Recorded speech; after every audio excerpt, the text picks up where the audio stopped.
ज्ञान और अविवेकपूर्ण समाज की दिशा ध्यान देने योग्य है। वास्तव में जल ही जीवन है। जल की सुरक्षा तो जीवन की सुरक्षा। पूर्व में विवेक अधिक दिखाई देता है, वह आध्यात्मिक स्थिति के भारतीय समाज की पहचान है। आज वैज्ञानिक युग में अवैज्ञानिकता, अविवेकता के बहुत सारे लक्षण देखने को मिल रहे हैं। वास्तव में पानी पानी पानी मिलना चाहिए। रहमन पानी राखिए, बिन पानी सब सून। पानी की आवश्यकता है। रहमन पानी राखिए, बिन पानी सब सून। पानी गए न उबरे, मोती मानस चून। वास्तव में तालाबों का होना, हर गांव में आबादी ज़मीन का होना, सार्वजनिक स्थानों का होना, सामाजिक व्यवस्थाओं के लिए, चाहे कोई भूमिहीन हो चाहे कोई हो, उसके उपयोग की ज़मीन थी। छोटे छोटे तालाब और तलैया हर गांव में थे। हर शहर में तालाबों की स्थिति रही, जिससे वाटर लेवल बना रहता था। पानी की समस्या बहुत सुनने को ही नहीं मिलती थी। आज तालाबों का समाप्त कर देना, वाटर लेवल की स्थिति न होना, पानी पीने तक को न मिलना,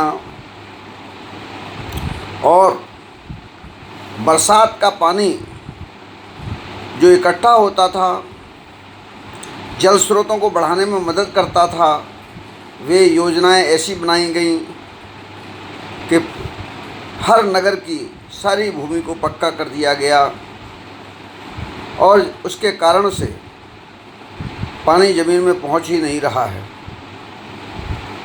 रहा सवाल अवर्षा के नाम पर कुछ भी कोई कह दे, ये अलग बात है। ऐसी योजनाएं सड़कों की, जहां पुलिया होना चाहिए वहां पुलिया नहीं, जहां जल स्रोत को किस तरफ बहाव है उस ओर स्रोत दे करके जल का संग्रहणीकरण करना, ऐसी योजनाएं उन कॉलोनाइजरों के साथ शासन ने आवश्यकता के साथ क्यों नहीं जोड़ी गई हैं।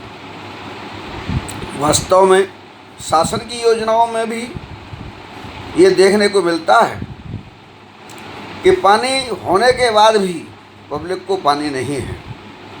ऐसा असंतुलन, ऐसी स्थिति समाज की। एक और हार्वेस्टिंग की बात, ये कैसे वैज्ञानिक कि अगर सीधा दूषित पानी, गंदा पानी, घरों का पानी जिसमें सोडा, निरमा, तेजाब, यानी क्या क्या चीज़ें बहकर बाथरूम से जाती हैं, और वो हार्वेस्टिंग में अगर जाएंगी तो सीधे पानी में पहुंचेंगी तो उसको दूषित करती ही हैं। और नीचे अगर सीधे पानी में मिलने तक या बहुत जल्दी पानी में पहुंच जाएंगी, उनका आशवन नहीं हो पाएगा, उनका शोधन नहीं हो पाएगा, और वे पानी में पहुंचेंगी तो जहरीली अवस्था पानी की उत्पन्न करेंगी। पानी में खारीपन बढ़ेगा, पानी में बहुत सारे रोगाणु, कीटाणु, जीवाणु की स्थिति के लक्षण देखने को मिलेंगे। तो स्वाभाविक है कि वो पानी समाज के लिए, मानव के लिए ठीक नहीं होगा, स्वास्थ्यवर्धक नहीं होगा। ऐसी योजनाएं बनाना, अरे उससे पहले तालाब तलैया इसीलिए थे कि वाटर लेवल बढ़ेगा उससे, और आश्रित होकर के जाएगा, छन छन के जाएगा, जो नीचे जल के स्रोत हैं उन तक पहुंचेगा पानी। ऐसी अनेक योजनाएं जो अवैज्ञानिक हैं, इस वैज्ञानिक युग में मैं शासन से भी निवेदन करता हूं कि भारतीय सनातन धर्म, संस्कृति और सभ्यता की परख करके राष्ट्रीय एकता, सामाजिक एकता के जो सूत्र थे, जो सिद्धांत थे कि सब लोग एक साथ, सबको कैसे लाभ मिलेगा। अरे कुछ लोगों को भूमि बांट दी, पट्टे कर दिए, और जो सार्वजनिक भूमि थी जिसमें गरीब अमीर कोई भी हो सभी जा सकते थे, तो विवाद कम होते थे। आज 1 इंच ज़मीन नहीं रहने दी है जो सार्वजनिक भूमि के रूप में सबको उपयोग के लिए हो सके, और जो कुछ बची भी उसको कब्जा करवा दिए गए हैं। जानबूझकर ये स्थितियां बनाई गई हैं।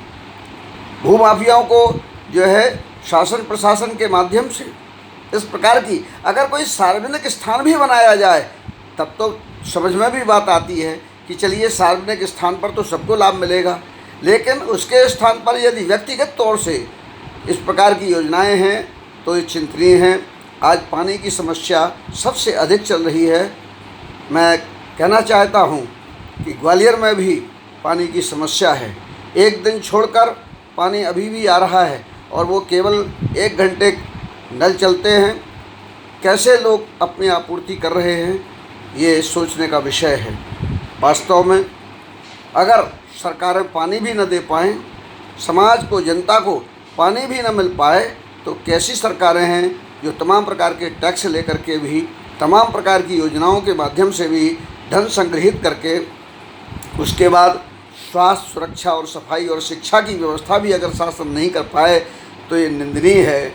मैं पुनः आग्रह करता हूँ कि इन सारी व्यवस्थाओं को भारतीय सनातन धर्म, संस्कृति और सभ्यता से जोड़कर अगर देखें तो निश्चित रूप से वह वैज्ञानिक भी होगी और आध्यात्मिक भी होगी। सामाजिक एकता और अखंडता के लिए, राष्ट्रीय एकता और अखंडता के लिए संबल बनेगी। बहुत बहुत शुभकामनाएं, बहुत बहुत बधाई। आशान्वित होकर के मैं अपना निवेदन आप सबके बीच रख रहा हूँ।